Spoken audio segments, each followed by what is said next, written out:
Então, hoje nós vamos ver, meus irmãos, capítulo 2, do versículo 37 até o versículo 47. São somente 10 versículos, né? E o que nós vamos ver, né?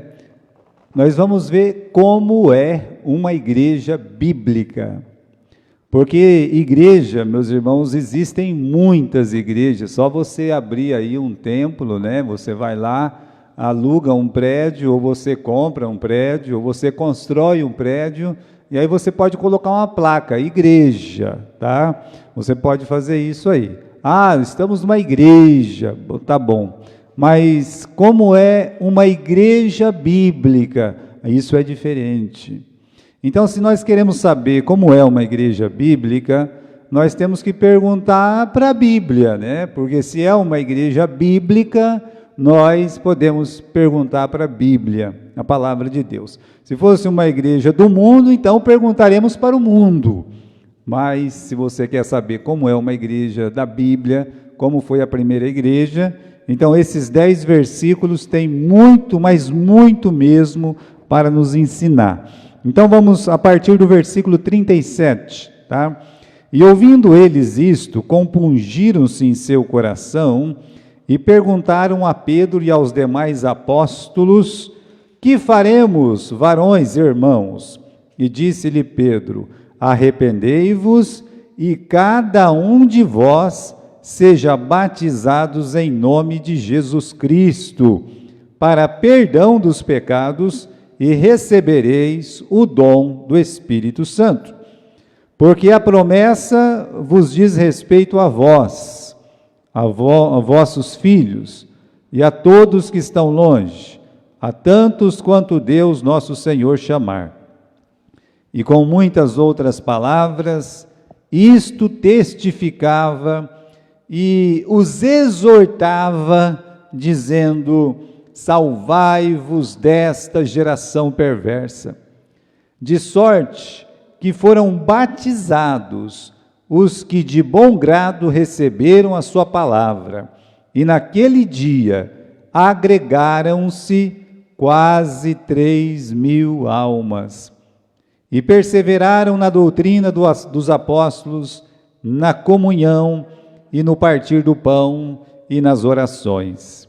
Em cada alma havia temor, e muitas maravilhas e sinais eram feitas pela mão dos apóstolos.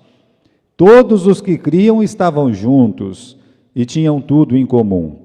Vendiam suas propriedades e fazendas e repartiam com todos, segundo cada um tinha a necessidade. E perseverando unânimes todos os dias no templo, e partindo o pão em casa, comiam juntos com alegria e singeleza de coração, louvando a Deus e caindo na graça de todo o povo, e todos os dias acrescentava o Senhor à igreja aqueles que se haviam de salvar. Senhor nosso Deus, nós chegamos mais uma vez na sua presença, agradecidos, ó Deus, por estar aqui na sua casa. Aceita, Pai amado, esse culto, nossos cânticos, nossas orações, o momento da palavra, que o Espírito Santo possa agir na boca do que fala e também, Senhor, no coração daquele que ouve. Que possamos aprender mais de Ti, em nome do Senhor Jesus. Amém. Muito bem, irmãos, nós já vimos algumas coisas no capítulo 2, como a descida do Espírito Santo, o poder do Espírito Santo e testemunhando no Espírito Santo. O que a gente vai ver aqui agora é a produção do Espírito Santo, né? O que vai acontecer, o que o Espírito Santo fez quando a palavra de Deus foi pregada. Mas nós escolhemos esse tema aqui hoje, que como é uma igreja bíblica, para mostrar para os irmãos que existe sim um modelo de igreja. E esse modelo de igreja está na palavra. E se queremos ser uma igreja da palavra, nós temos que olhar bem, falar assim: olha, nós queremos ser como essa igreja aqui. Eu quero ser como a igreja do Novo Testamento. É assim que eu quero ser. Sabe, irmãos, já falei, já contei aquela história, né, da moça que entrou na nossa igreja. Ela era filha de um pastor, né? Esse pastor já faleceu.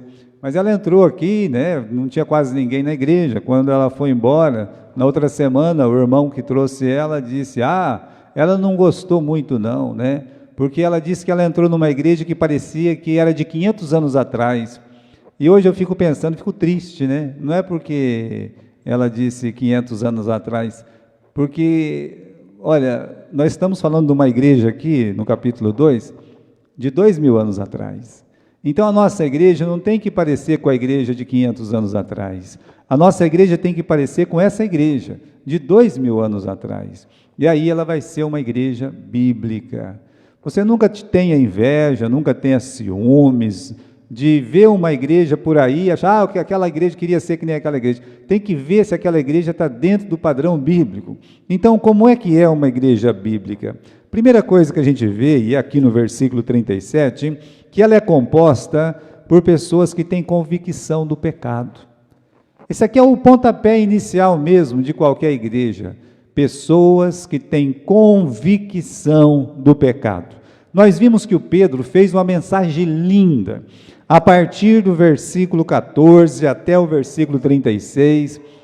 Veja, o apóstolo Pedro, nesses 22 versículos, 24, né?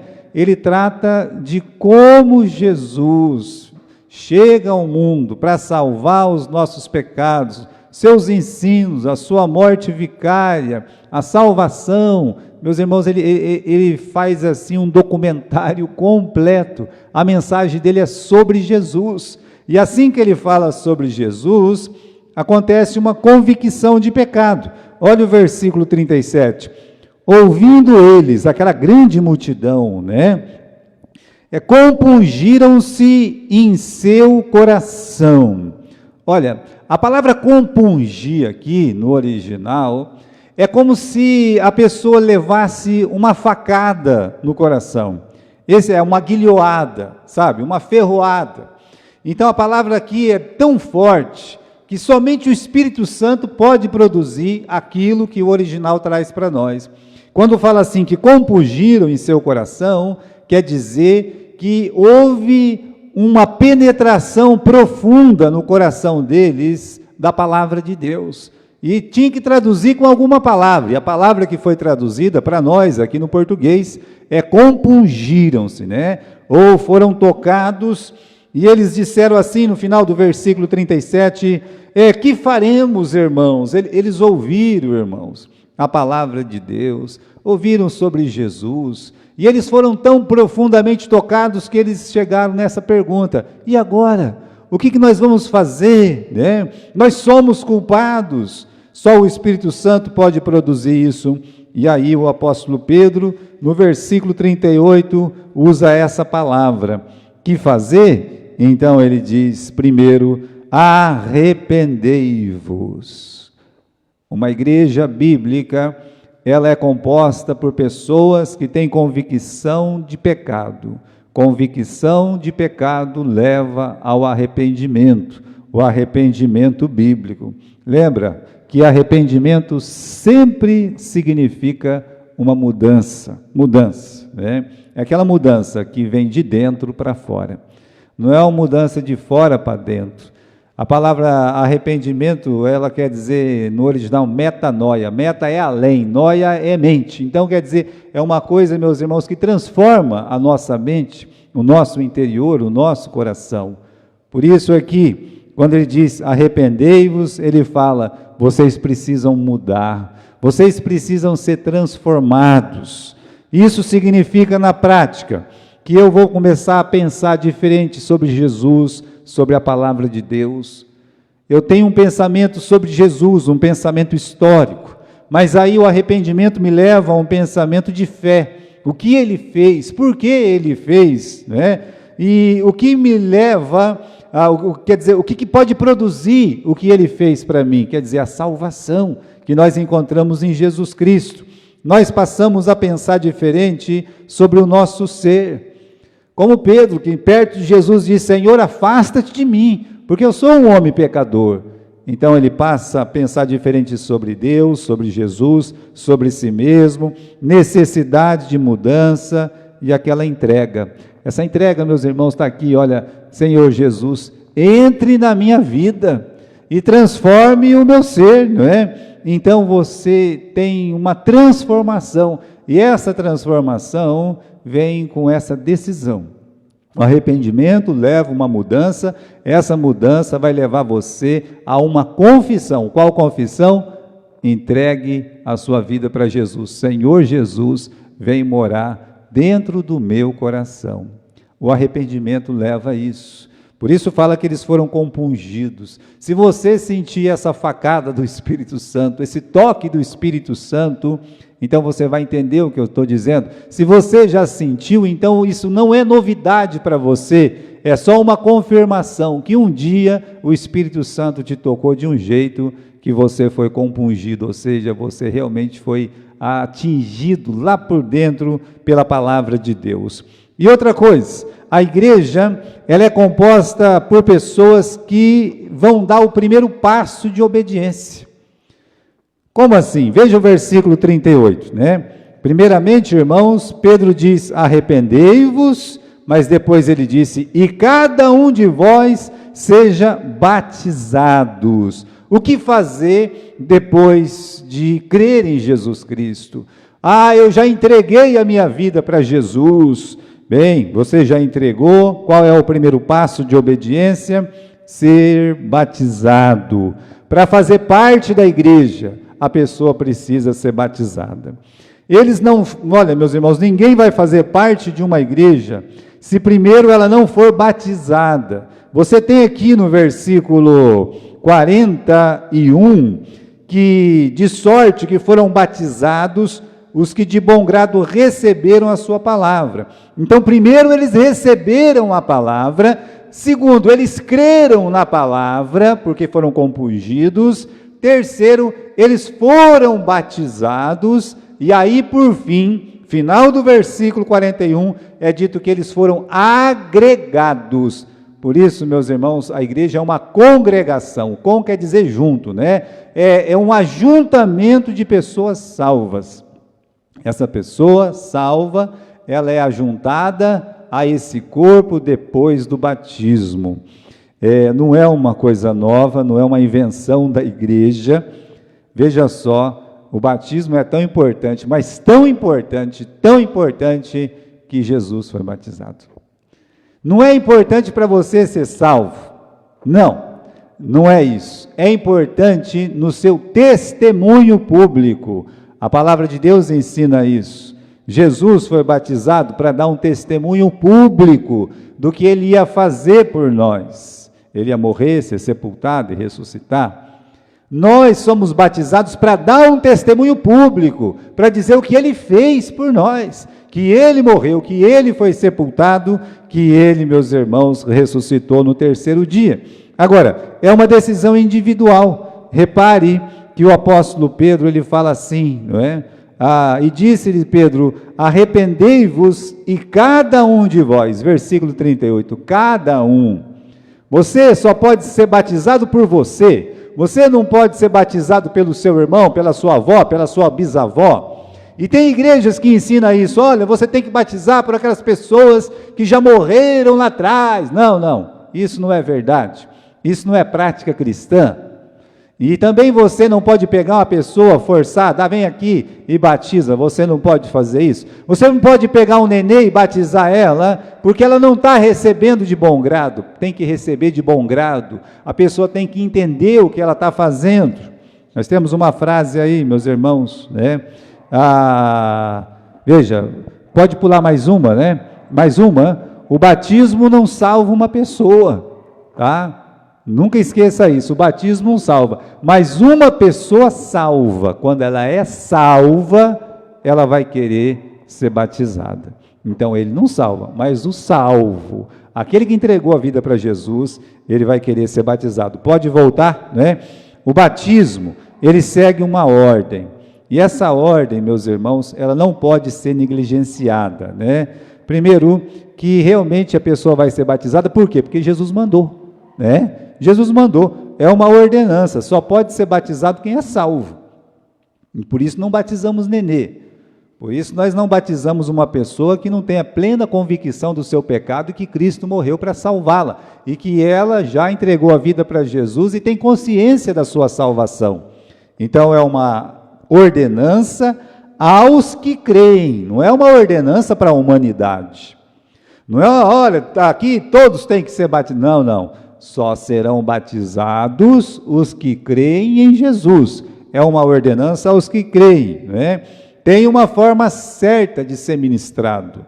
O batismo, ele não é ministrado apenas, ele existe, tem uma forma para isso.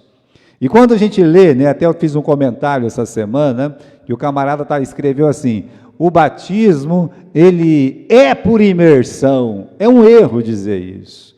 O batismo, ele não é por imersão. E quem dizia isso era o pastor Aníbal Pereira Reis. Ele chama essa frase de pleonasmo. O que é um pleonasmo? É você ficar repetindo a mesma coisa, né? Então, você não pode fazer isso. Aí, ele dá outra frase. Aí sim eu concordo com a frase do saudoso pastor Aníbal. Ele diz: batismo é imersão, não é por, é. Então, quando você lê na Bíblia batismo, é como você tivesse lido imersão. E a palavra grega significa mergulhar. Então, dizendo assim, ele foi batizado, ele foi mergulhado. É que não foi traduzido direito, mas se tivesse sido traduzido direito, então eles teriam que escrever mergulhado ou imergido. Quer dizer, você vai ser colocado dentro da água e tirado dentro da água. Isso é um mergulho. E tem um motivo por isso, né? O batismo ou imersão, ele é realmente por imersão, porque é um quadro do Evangelho. A imersão é um quadro do Evangelho e batismo nenhum que não seja por imersão será um quadro do Evangelho. Parece bonito eles ir lá e falar que batismo pode ser de qualquer jeito, correto? Pode ser de qualquer jeito. Bem, a pessoa que fala isso, primeiro, ele não tem um compromisso com a verdade. Ele não tem um compromisso com as Escrituras. E se tivesse um compromisso com a verdade, com as Escrituras, por mais teólogo que ele seja, ele não está cumprindo a verdade. E é tão simples assim. Às vezes você vê um comentário ou outro, né? Pessoas bem conhecidas na mídia, e vai lá para falar de batismo, tem que ficar revirando, né? Aí vem uma pessoa e diz: o que significa esta palavra? Qual palavra? Batismo. Significa... Não, o que significa essa palavra? Não faça rodeio, não. Em uma só palavra, o que significa a palavra batismo? Então, a palavra é imersão.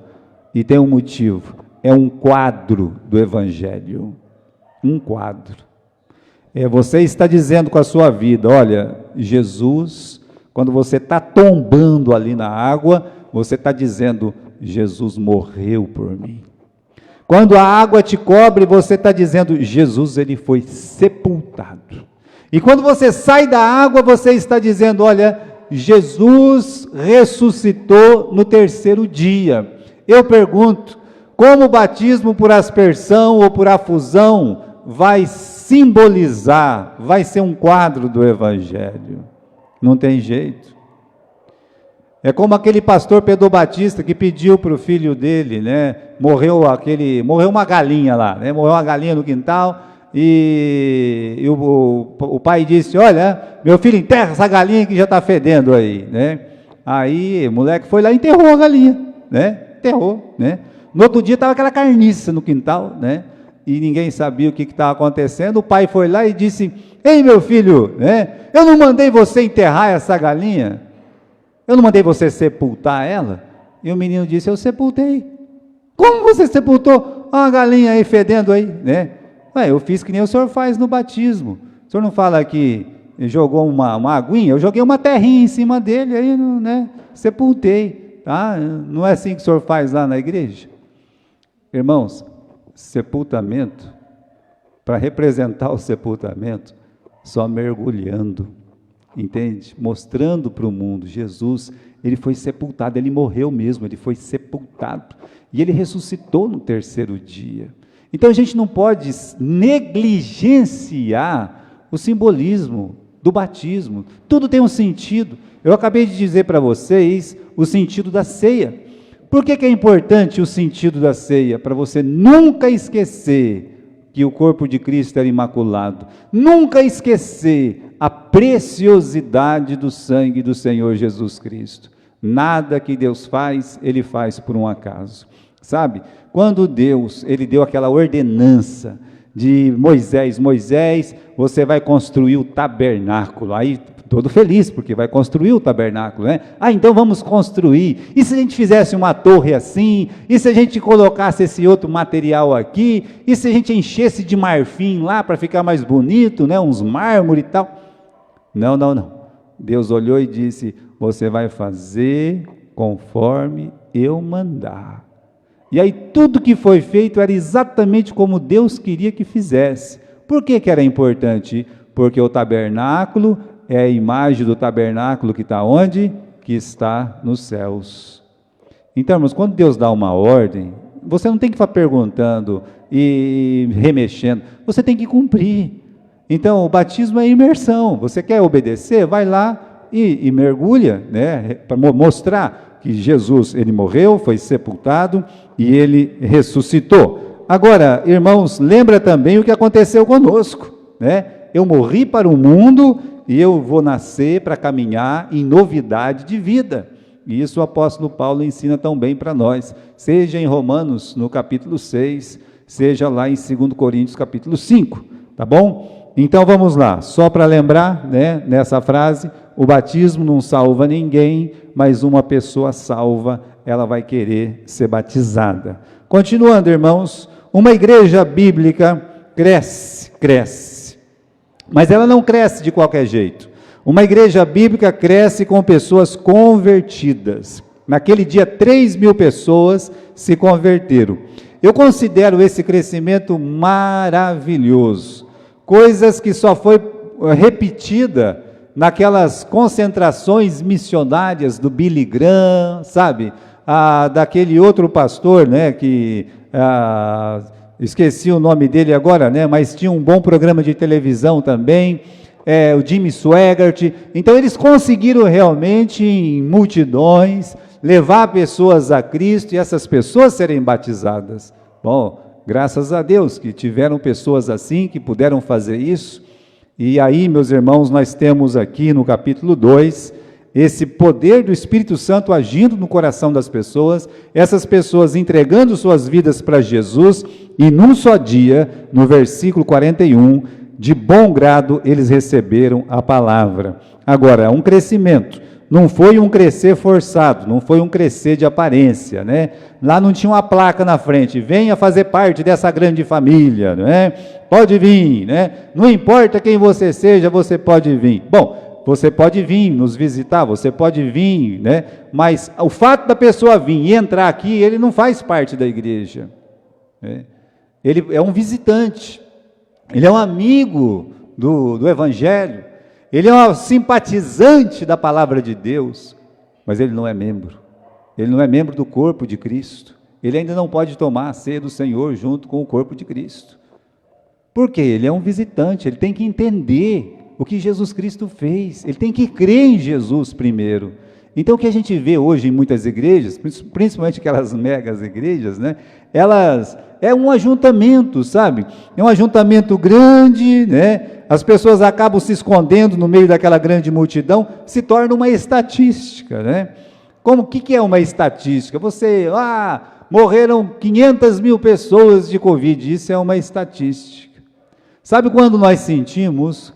Quando a morte chega perto de nós, aí deixa de ser estatística, é um número assim, exato dentro do nosso coração. Quando uma pessoa pertinho de você morre, aí não é 500.000 pessoas que morreram, aí é o meu amigo, é o meu irmão, é o meu parente, é uma pessoa que eu amo que morreu.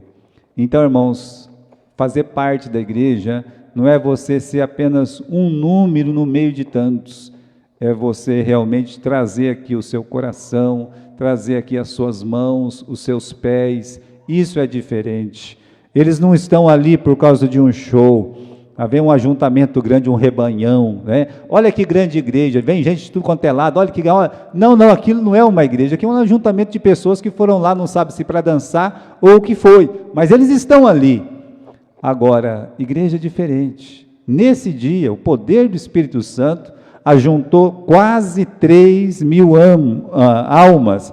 É uma multidão convertida, transformada. Igreja não é o lar de qualquer um.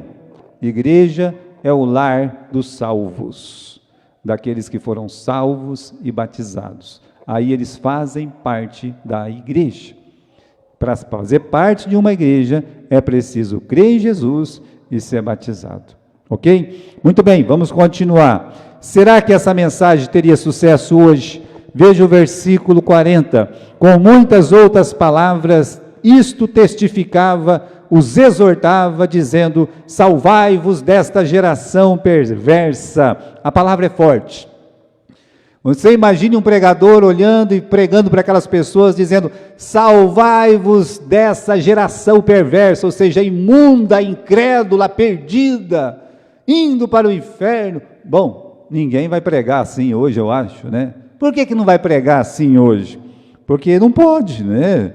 Não pode ofender os ouvintes. Os ouvintes, eles são pessoas delicadas, que eles não querem ser machucados. Eles querem vir na igreja porque já tem tanto problema lá na casa dele, então ele vem aqui na igreja para poder dar uma aliviada, descansada na cabeça, ficar meio zen, alguma coisa desse tipo. Então, há de ter uma paz, né? E uma barulheira lá na minha rua, um som alto ligado, aquele camarada lá brigando. Então eu vou na igreja, eu sinto uma paz, eu sinto uma calma, e aí me vem o pastor e fala que eu sou um pecador, fala que eu estou perdido, indo a passos largos para o inferno, sem salvação, que eu estou em pecado, né? Só porque eu estou fazendo uma coisinha aí, qualquer. Não, isso é uma ofensa para mim, não volto mais nesta igreja. Bem, só de chamar uma pessoa de pecador hoje é uma ofensa, você não pode fazer isso, né? A Bíblia diz que todos somos pecadores. Aí então eles preferem as mensagens que faz as pessoas se sentir bem, né? Otimista, para não espantar. A pessoa tem que sair otimista daqui, né? E aí não espanta ninguém. Mensagens que oferecem vantagens temporais. Dinheiro, saúde. Lembra que quando a gente era menor, hoje não canta tanto essa música, né? Mas quando a gente era criança, no final do ano, sempre tem aquela musiquinha, né? Muito dinheiro no bolso, saúde para dar e vender. Não é assim que eles cantavam? Até eu cantava, né? Tinha que cantar, é gostoso. Agora, a igreja às vezes parece esse passeio público, né? De final natalino, que nós cantamos o quê? Muito dinheiro no bolso, saúde para dar e vender. Aí a igreja é boa. Irmãos, não, essa mensagem aqui do versículo 40, né? Salvai-vos desta geração perversa. Não, isso ofende. Irmãos, a pregação bíblica toca em assuntos sensíveis. Vai dizer quem você é, pecador. Vai dizer quem Deus é, o Salvador. Vai dizer do que você precisa de Cristo.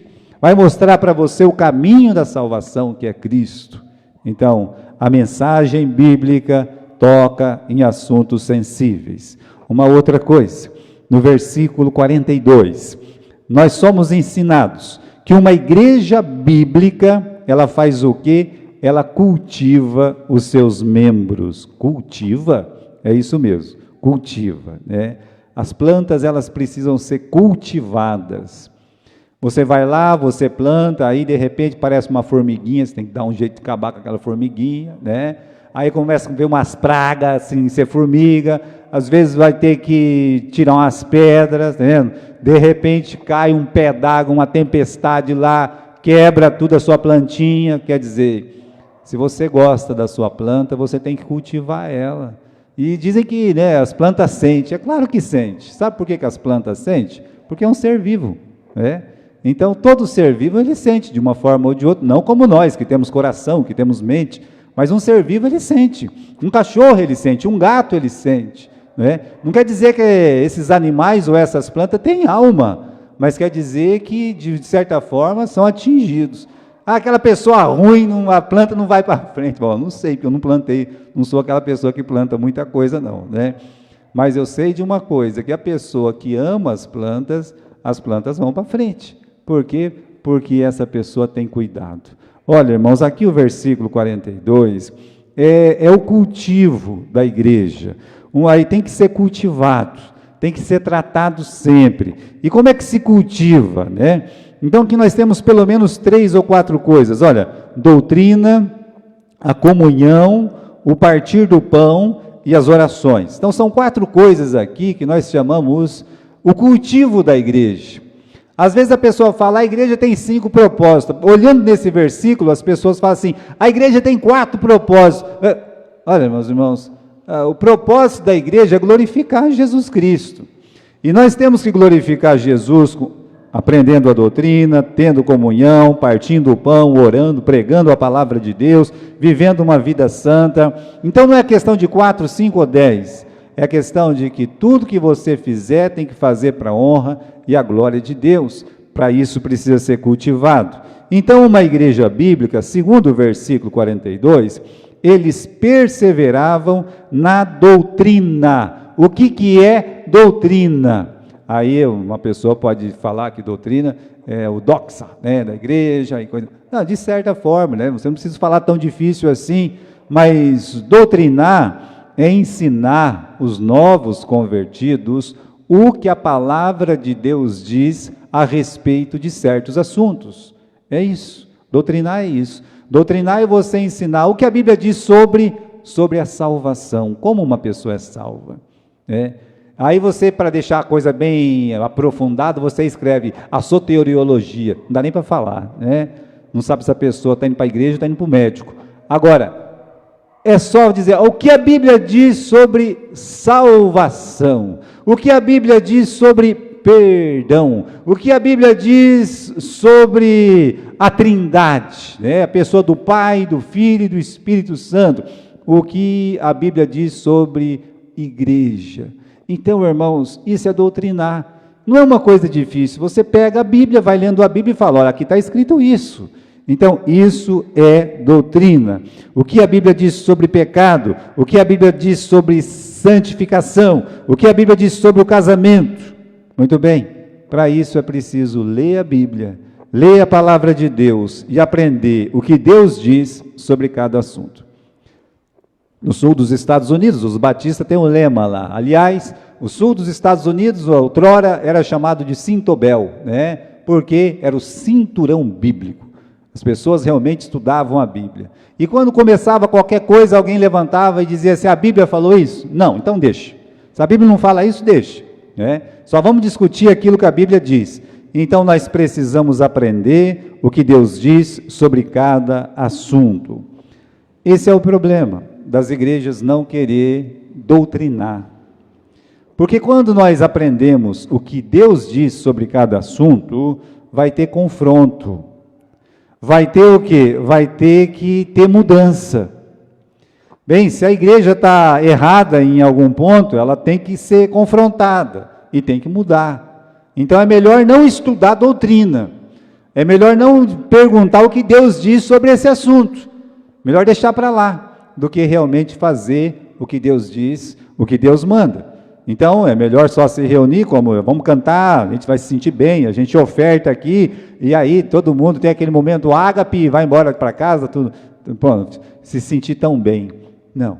A palavra de Deus, meus irmãos, deve ser lida, deve ser explicada, deve ser crida, deve ser adorada.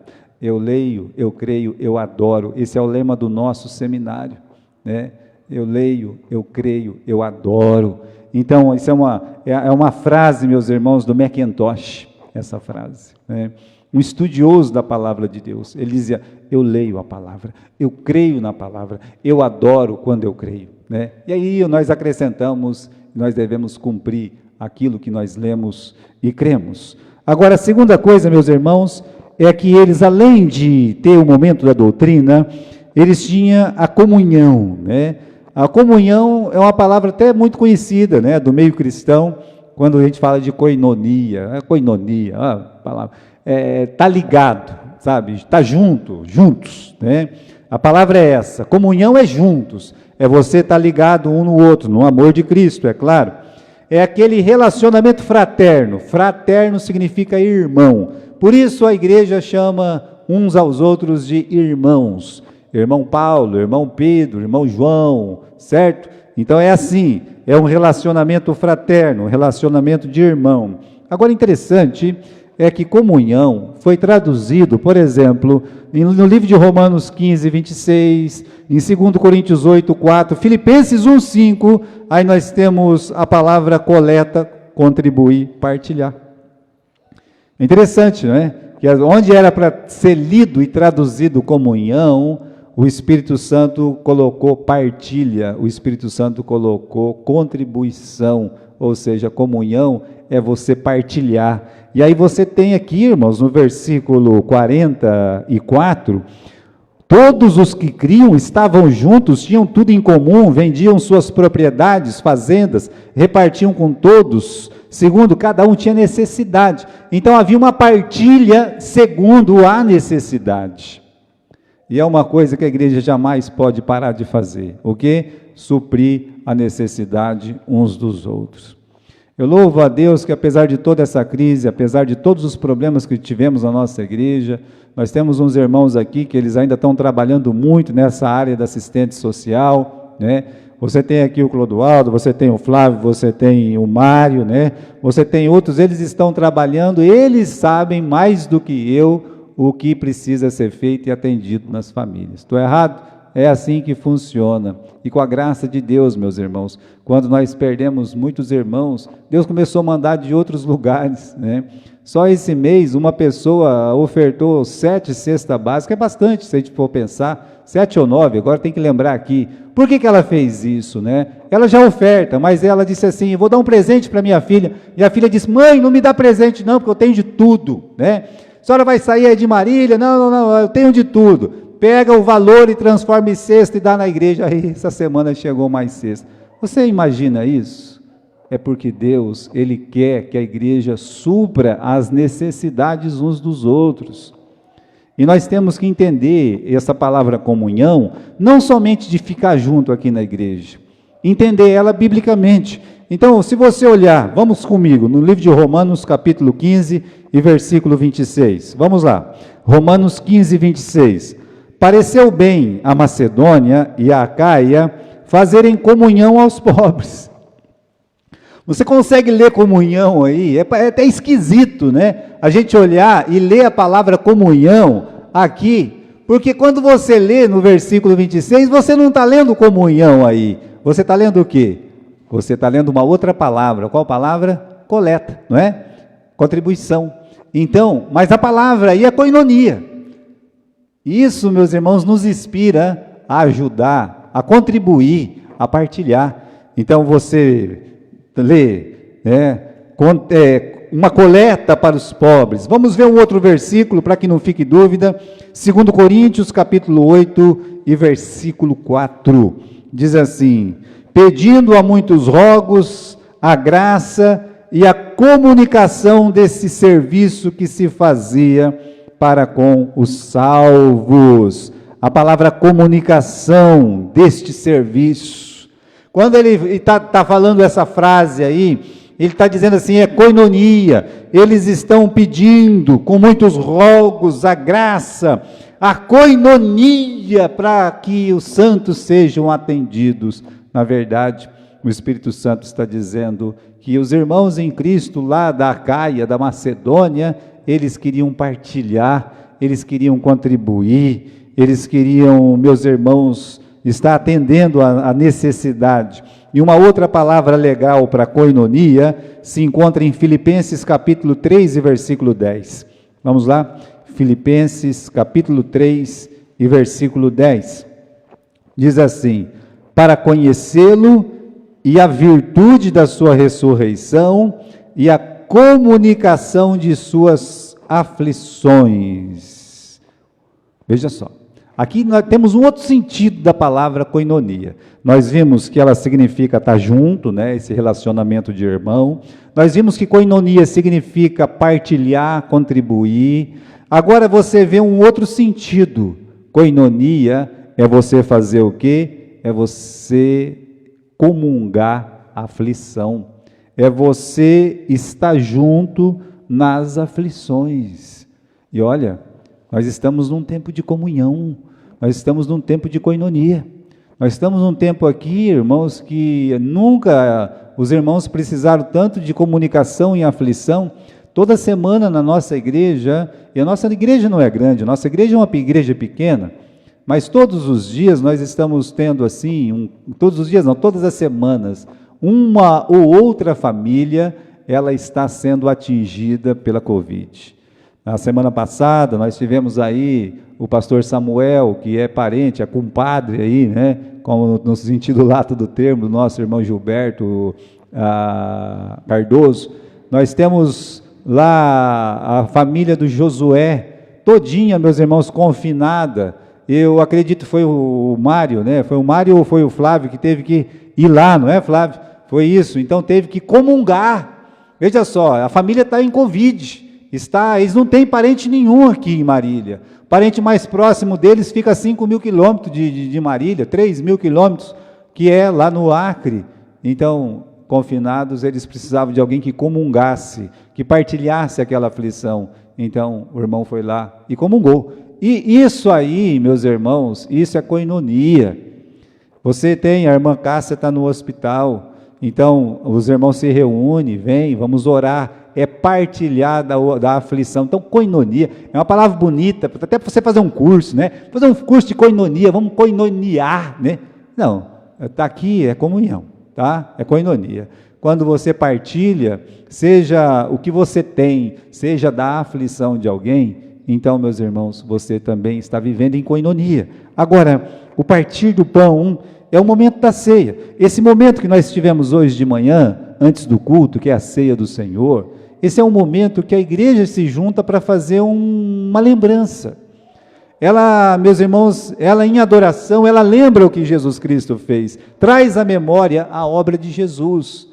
Agora, repare, né, que nós temos aqui a doutrina, temos a comunhão, temos o partir do pão, e aí, por último, vamos voltar lá no capítulo 2 de Atos, no versículo 40.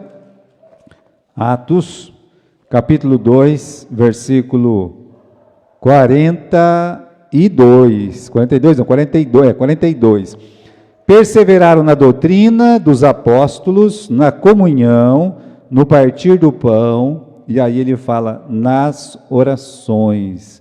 Uma igreja bíblica, ela é composta de pessoas que cultiva essa fé cristã, de doutrina, de comunhão, de partir do pão e de orações, né?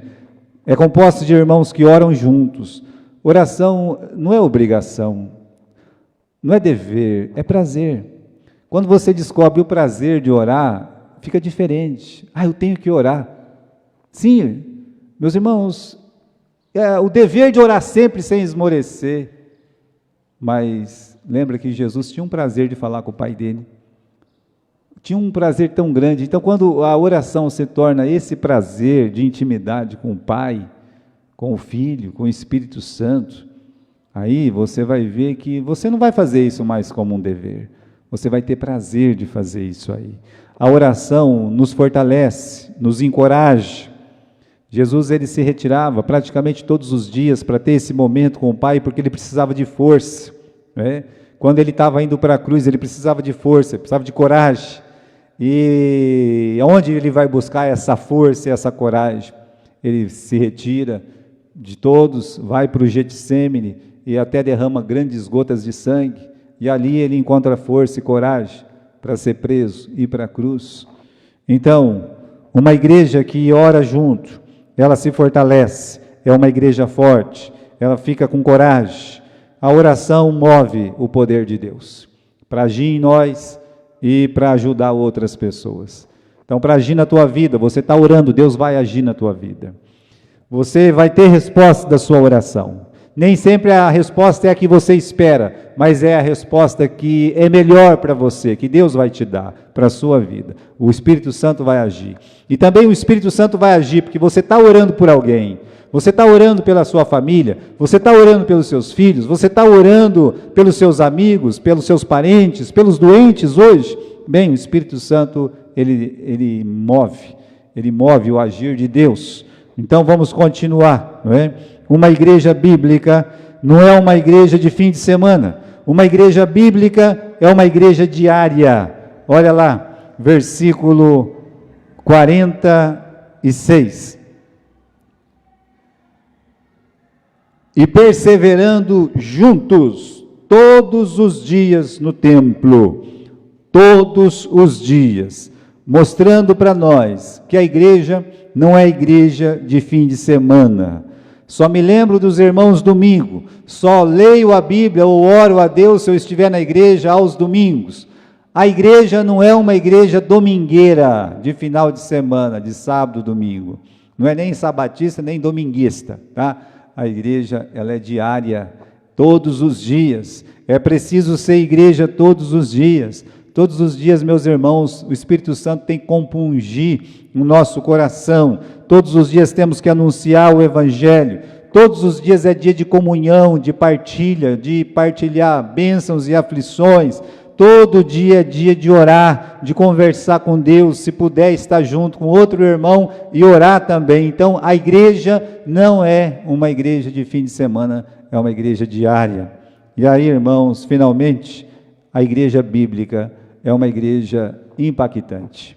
Aqui no capítulo 2, no versículo 47, eles estavam louvando a Deus, eles estavam caindo na graça de todo o povo, e todos os dias acrescentava o Senhor à igreja aqueles que haviam de se salvar. Então eles estão caindo na graça do povo. Por que eles estão caindo na graça do povo? Porque eles estão louvando a Deus.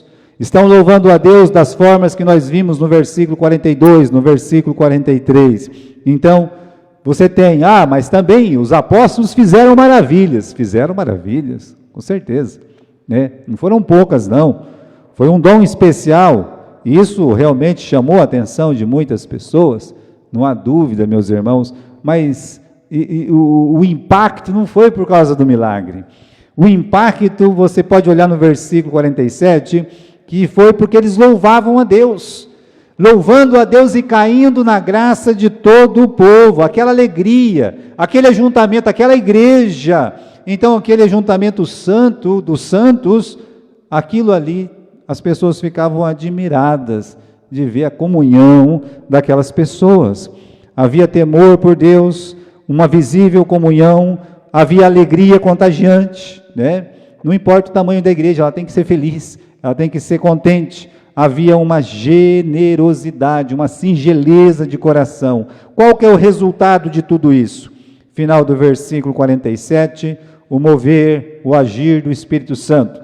Todos os dias, diz a palavra de Deus, todos os dias acrescentava o Senhor à igreja aqueles que haviam de se salvar. Se a igreja é igreja todos os dias, pode ser que haverá salvação todos os dias. Se a igreja é uma igreja só do final de semana, então, somente no final de semana pode ser que alguma alma se converta, mas a igreja que é a igreja todos os dias, ela vai trabalhar todos os dias. O Espírito Santo vai agir todos os dias, o poder de Deus pode tocar no coração todos os dias. Muito bem, só 2 frases para a gente terminar. Quando você realmente experimentou a salvação, você tem um amor por Jesus. Se você experimentou a salvação, você tem um amor por Jesus e você tem um amor pela sua igreja. Eu digo para você, a tua igreja não é perfeita. E se existe alguma igreja perfeita neste mundo, você, por favor, pegue o endereço dela para mim, não é? Faça isso, né? E a gente vai tentar fazer parte dela também, né? Porque ela é perfeita. Mas ela não é perfeita enquanto estiver neste mundo. Ainda que quando Deus vê ela lá de cima, vê ela imaculada. Somente os olhos de Deus para fazer isso. Deus via Israel imaculado, então podia ver, ele pode ver a igreja imaculada. Mas quando você experimenta a salvação, você tem amor por Jesus, mas você também passa a amar a sua igreja, e você vai querer o bem da sua igreja. E vai levar você a estar junto com a sua igreja no amor de Cristo. Então você está aqui hoje, você está nos cultos, você poder comungar com a sua igreja, você está mostrando que você ama Jesus, você ama a sua igreja. Então responda para si mesmo, né? Quanto amor você sente por Cristo e pela sua igreja? É visível, como era visível aqui no capítulo 2, né? Onde você encontra alegria nessa vida? Em Cristo, junto com seus irmãos? Ou você precisa de algo mais, né? Você tem prazer de estar junto com seus irmãos em Cristo? É um prazer aqui, ou você está aqui por obrigação, e se você não vier, vai ser cobrado pelo pai, pela mãe, pelo irmão, pela avó, pelo tio, pelo pastor, sei lá, sabe por quem, né? É um prazer. Então nós temos que responder isso, porque nós fazemos parte de uma igreja bíblica. Amém?